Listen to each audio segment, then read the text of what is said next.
Next up on my list of planets is one that many Kerbals fear to tread, Duna. But we've got to make a plan to get there. What I want to do is, I want to put a capsule, one of my Kerbals can ride it in. I want to cover it in parachutes. First off, I was thinking maybe 3 parachutes might do.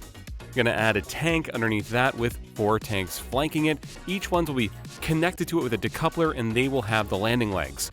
There's going to be a Terrier engine on the bottom, and these tanks are going to be ditched when we go to ascend. Now, I couldn't actually spell that, so I had to go look at it. That's a bit embarrassing, but it's ASCENT.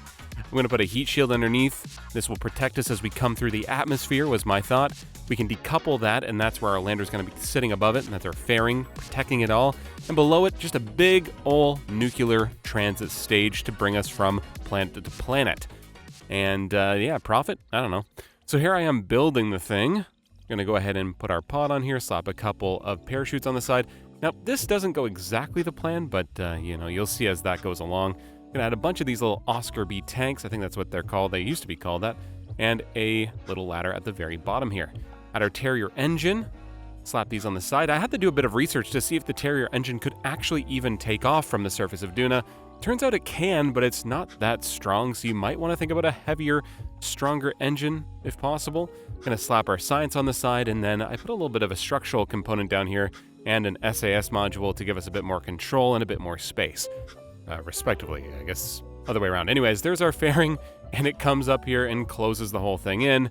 I decided to go with this sort of pod bay thing instead of actually putting a capsule on, which turned out to be a really dumb idea, but at the time I thought it was really smart, that I could pack all the things in there that I need, and then I don't need to actually put a command pod on. So, I built this little thing for our solar panels to pop out, which was kind of cool, I thought, and then I put our big old hydrogen tanks below it for our nuclear engine.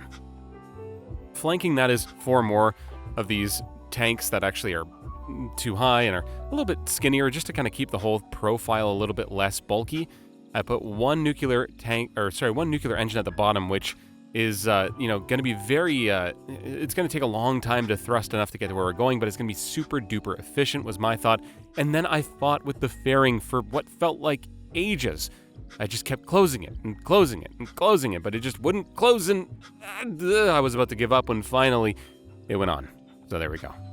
Then I need some kind of big lifter at the bottom here to just pick the whole thing up and put it in orbit. So what better to do than put a bunch of tanks down below and a mainsail engine, because that's the biggest engine that I have access to at this point, and then slap a bunch of boosters on. Now this is part 3 in the science series that I'm putting together, where we're going to Duna. If you want to see one of the other episodes, there should be a playlist in the description and on the side and all that good stuff. You want to start from the beginning, you can do that, Or if you want to skip to the next one, well, hopefully the next one is out by now. I guess we'll see.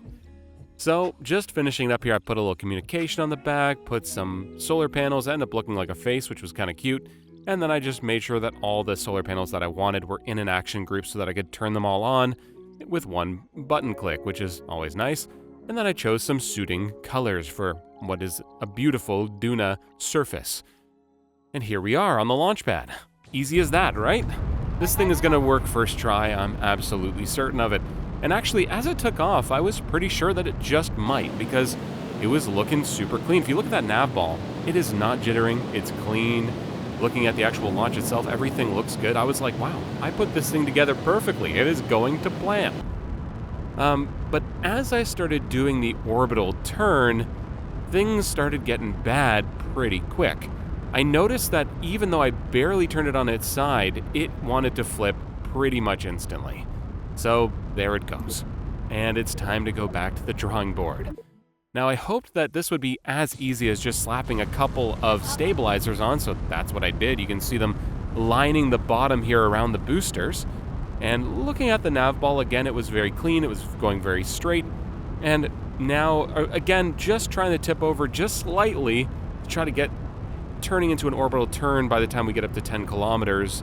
It's early for sure, we're still in atmosphere, but just turning barely should not be flipping us over, and there we go. But what's weird is it doesn't keep flipping. It kind of starts coming back, and maybe that's because of the stabilizers, but either way, this was not what was intended, and I'm not getting control back, so let's go ahead and revert. But wait, it wouldn't let me, which is really weird. It definitely should, and so I check it again. No, it still won't let me. This thing is coming down whether Valentina likes it or not, there's nothing I can do about it. So I start deciding, okay, can I salvage this? Can I use this as a test at least? Can I do anything? So I start removing stages, and now this is connected together for some reason, even though I've decoupled, and I'm completely flabbergasted, but there it goes. So maybe it wasn't connected and everything's fine, I guess? I don't know. It's definitely seeming weird, like something funky is going on. And when I finally hit the water here, yeah, we're just sinking.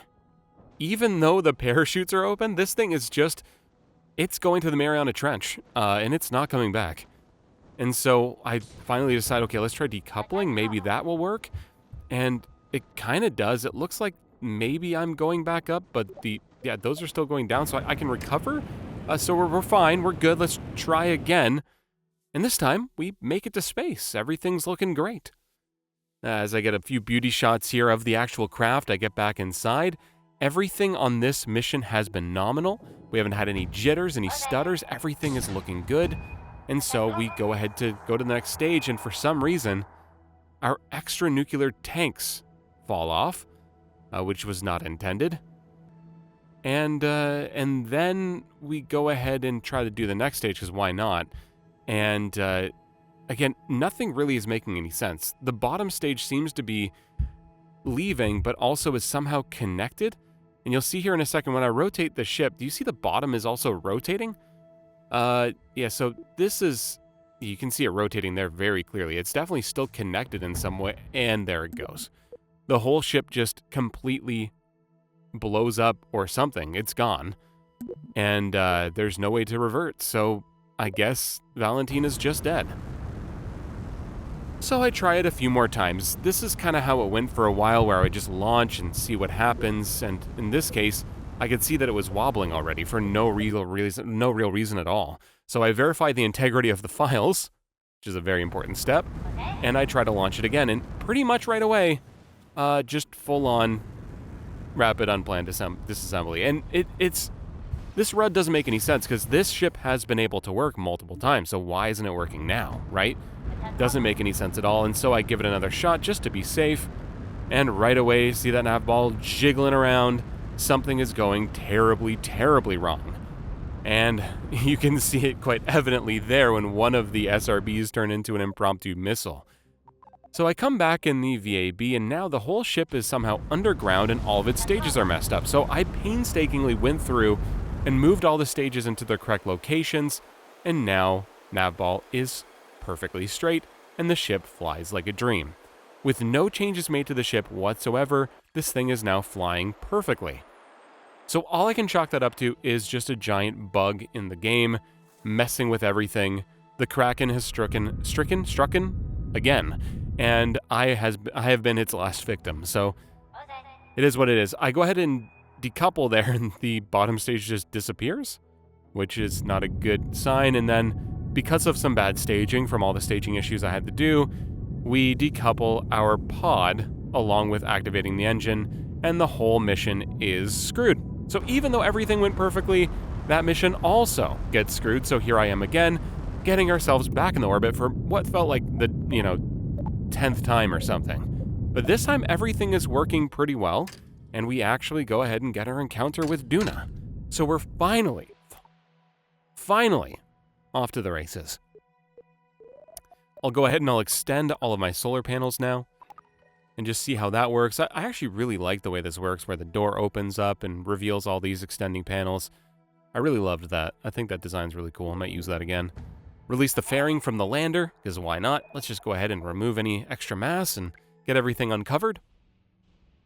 And get ourselves a really, really nice encounter with Duna. And this time, I'm actually coming over the top to try to give myself something that goes over top of the monument itself to make the descent much easier. And now that we're lined up with it, I can just bring that periapse down using the transit stage, because I want to save all the fuel on the lander if possible. Really important. Now this took a bit of trial and error as well, because I had to make sure that I could get the right spot where the lander's going to land right on the monument, which is pretty tricky just using, aiming and parachutes, with no help from MechJeb or anything like that. So, flipping the transit stage over, I'll do a little boost back to get it back into an orbit, and release those extra tanks. Now, I didn't see a way to see how much fuel was in each tank in KSP2. If there's a way to do that, please let me know in the comments. It would be super, super helpful, because I'm just dropping tanks at random times right now, which is not good. I want to use up the fuel in those extra tanks and then ditch them immediately, but there's no way of telling when that is, from what I can tell, so that would be such a good feature. I would love that. Maybe I'm just missing something. I don't know. I went in the parts manager and it just wasn't there. So here I am coming down towards the surface of Duna, and the heat shield was completely unnecessary. I'm going slow enough at that point that I don't think it was necessary. Actually, it might have been. I think one time I came in sideways and it did burn something, so maybe it was still necessary. But down I come under the parachutes, and of course, parachutes make everything really, really easy. So landing is a dream. Touchdown. We're on the surface of Duna. I can start doing my experiments, and Tim, I think it was, can get out and start having a look around. So Tim climbs out of the craft, getting a little surface sample, you know, because why not? We got to get as much science as possible now that we're here. You can just barely see the moon off in the distance there, which is pretty cool, but this is where I realized that walking for 3 kilometers is going to take a while, especially with these tiny little Kerbal legs. So I put it up to 3 times speed and just started marching. And marching. And marching. This took a long, long time. I start using the EVA pack as well, which really sped things up. But by the time I got here, my EVA was out, and I was going to have to walk back the very, very slow way. But here it is, the monument on Duna. It looks like, again, some kind of strange bearded Kerbal with a family tree extending, and one of the branches is broken off, so we don't know what that family tree member was. One of them is also broken as well, but it looks like they're all on planets, and then there's something at the top. I don't know, maybe there's more mysteries to be solved here, but I don't quite understand myself. If you know more about it, let me know in the comments, but it's time for me to walk all the way back. But just for you, I decided I would cut that right out, and we're just going to go ahead and skip right back to the craft, which I found on its side, which didn't make a lot of sense to me either, but oh well. I'll just jump on here, and also, the electric charge was gone. So I think what happened was the electric charge ran out because the solar panel wasn't out, and then it couldn't keep itself upright, and we fell over. So is what it is. Just need to flop myself back over onto the side here, get myself underneath of our legs, and it's time to go ahead and get back into orbit. But pretty quickly here, I realized that my transit stage is gone, so that's not good. And I think I know what happened. I think I put myself to like 49 or something, and it's apoapsis or periapsis, and so I think it burnt up. So I'm going to have to send another craft to come get this guy, but I figured at least I can put him into orbit, right? So ditching those extra tanks with the landing legs on them, I start making my way up here, and I've got no conics, I think they're called. I've got no line, no path, nothing telling me where the heck I am, so I have to just manually do it by looking at my apoaps and periaps at the bottom. And I know that I'm in a stable orbit, so I'm good to leave him there. I'm hoping when I reload the game, maybe I'll have a path, because without a path, I don't think I'll be able to get in range with him to actually do a transfer and grab him out of this craft. But that's what I want to do. I want to get him home. And I really want to get that science home, too. Those samples are worth quite a lot. But I transmit what I can, just in case, and I move back over to the KSC to deliver this mission worth 2,000 science, which is pretty awesome. There it is, mission completed. And with that, it's time to move on. I'll go ahead and unlock some big modular launchers, putting us into Tier 3, and getting heavy rocketry as well. And with that, I'm pretty much ready to move on to the very next mission, which is going to be heading over to Jewel.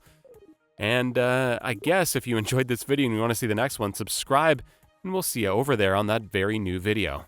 If it's out, I don't know. Have a good one. Bye-bye.